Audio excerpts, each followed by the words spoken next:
کارشناس فروش یا بازاریابی با یک مشتری طرف هستی که در مقابل تمام تکنیک‌های فروش شما مقاومت میکنه و یا حتی با شما کل میکنه که جنس خودش از جنس شما بهتره، در مقابل این مشتری باید چه راهکاری رو برگزینید؟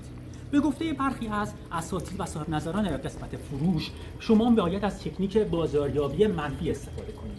یعنی چی؟ یعنی اینکه باید برتری‌های جنس خودتون رو نسبت به جنس ایشون نشون بدید.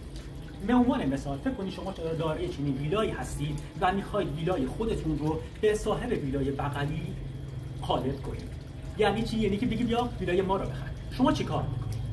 مسلماً شما باید قسمت‌های منفی ویلای ایشون رو بولد کنید و قسمت‌های مثبت ویلای خودتون رو بیشتر نشون بدید. مثلا اصغر آقا، من میدونم که ویلای شما دچار مشکل بی‌آبیه، اما آیا شما میدونید ویلای من دارای پمپ آب X1595.com از انگلستان، آلمان، هلند و بنگلادش هستش که در بی‌آبی‌های مکرر تهران تولید آب میکنه؟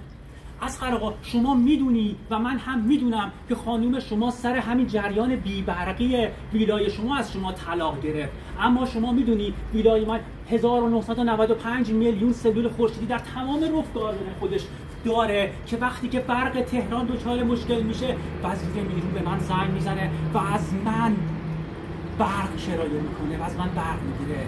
اصغر آقا، شما پول سرایداره تو نداری بدی، میای از من پول دستی میگیری واسه پول سرایداره، اما آیا شما میدونی که زیر تمام این سنگ فرش‌های ویلای من سلول‌ها و سی پی یوهای ماینینگ هست؟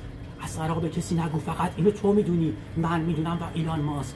اصغر آقا، شما میدونی زیر اینجا ما معادن بزرگ الماس داریم و خیلی به ندرت کسی میتونه از این ویلای من متنفع بشه. اصغر آقا، شما هزار تا مشکل داری، ویلای من هزار جور از ویلای شما بهتره و اینجاست که من به شما میگم بیا ویلای منو بخر. اصغر آقا، شما میدونی که باید چه کار کنی که من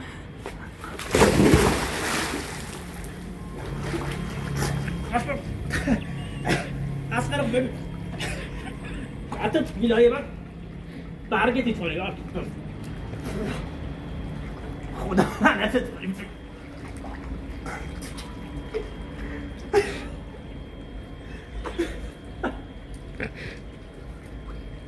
بابا تو رو خدا ویلای ما رو بخر.